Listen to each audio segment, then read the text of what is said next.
Hello students, this is your history class. Continuing the chapter Establishment of Company Rule in India.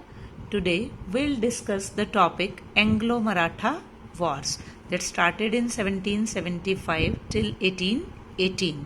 But before discussing about these wars, just have a look at the learning objectives. You will be able to list the names of powerful Maratha rulers, then state the meaning of subsidiary alliance. You will be able to explain the causes of the wars, why these wars were fought between the Marathas and the English, and last you will be able to describe the result of these wars. Now see the map of India. Here in orange color you can see the expansion of Maratha Empire. बेटा ये सारा area जो orange colour show कर रहा है ये सारा मराठास के अंडर था. Fine. And Pune it was the centre of Maratha Empire. See students, we have watched many movies like Bajirao Mastani, Tanaji, Panipat. All these three movies, they depict the bravery of Maratha rulers.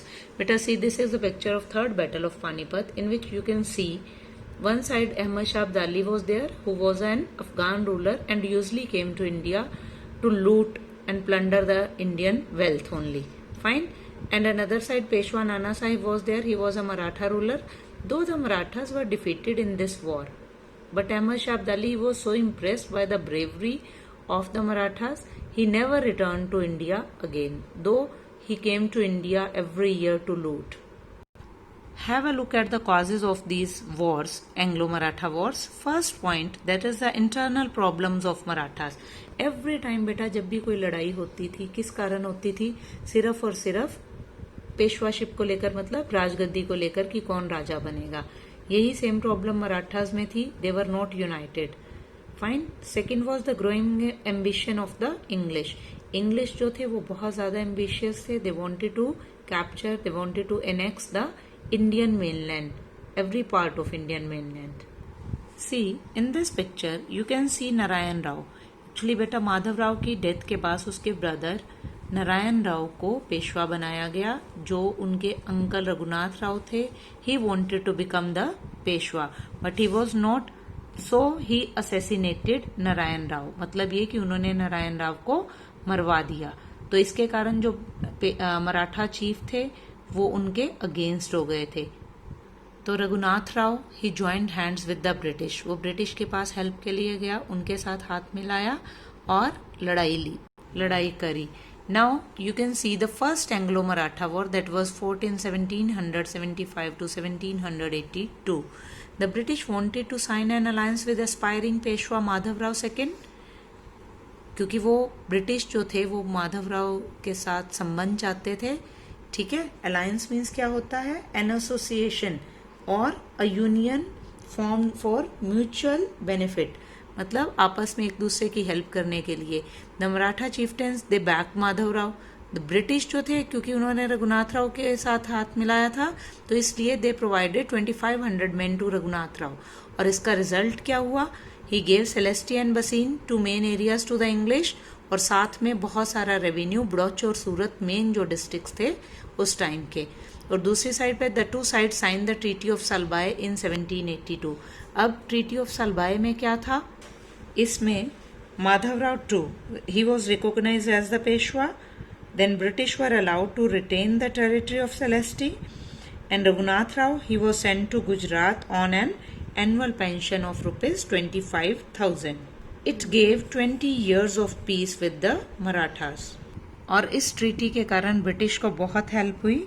It helped the British to expand their position in India.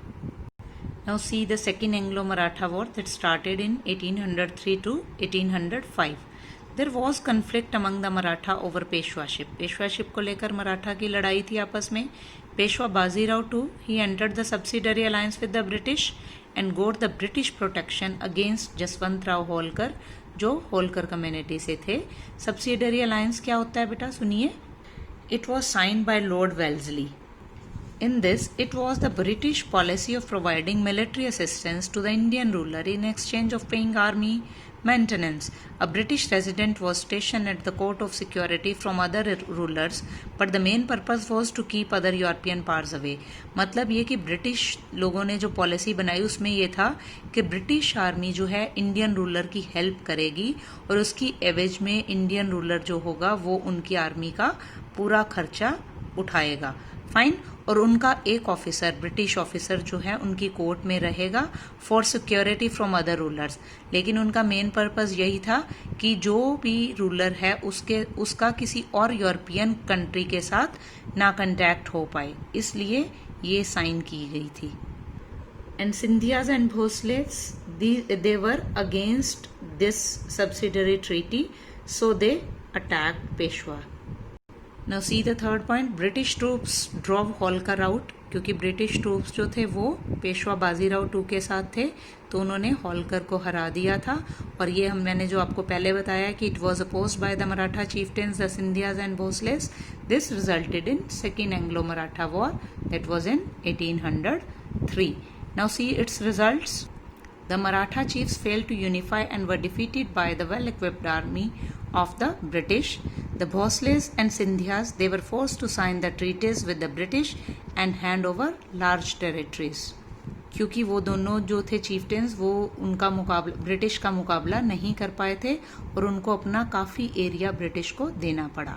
Now we'll discuss third Anglo-Maratha war. It was in 1817 to 1818. Peshwa Bazirao II, he didn't like his subordinate position under the British, क्योंकि बेटा उसने हमने पिछली second war में पढ़ा कि पेशवा बाजीराव ने उनके साथ सब्सिडरी अलायंस साइन किया था और ब्रिटिश उसमें अपने आप को पावरफुल मानते थे, तो उन्होंने पेशवा को अपने अंडर रखा. मतलब पेशवा को एक राजा का दर्जा नहीं दिया और अपने अंडर रखा.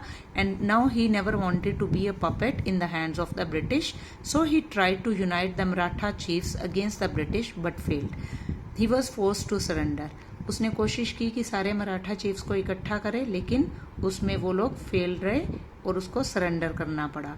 अब ये मराठा चीफ्स कौन थे? See these were 5 major Maratha chiefs. Peshwas एक तो थे पुणे से, then Gaekwad, they were from Baroda, Holkars Indore से, Scindias Gwalior and Bhonsles from Nagpur. These all were Maratha chiefs. ये सब इकट्ठा हुए लड़ने के लिए, but it was too late. बहुत लेट हो चुके थे और ब्रिटिश ने इनको हरा दिया. And now see the result of Anglo Maratha war. The British abolish the position of Peshwa. British ने थर्ड वॉर के बाद पेशवा की पोजिशन ही खत्म कर दी. Then Marathas were limited to the small kingdom of Satara. Satara में उन्होंने एक सिर्फ छोटा सा एरिया मराठाज को दिया. This was the end of mighty Maratha power. तो इस तरह से मराठास का रूल जो था वो कहाँ वो पूरे इंडिया में फैले हुए थे और कहाँ वो बिल्कुल ही एक छोटे से टेरिटरी में रह गए थे. I hope you understood the chapter. Thank you.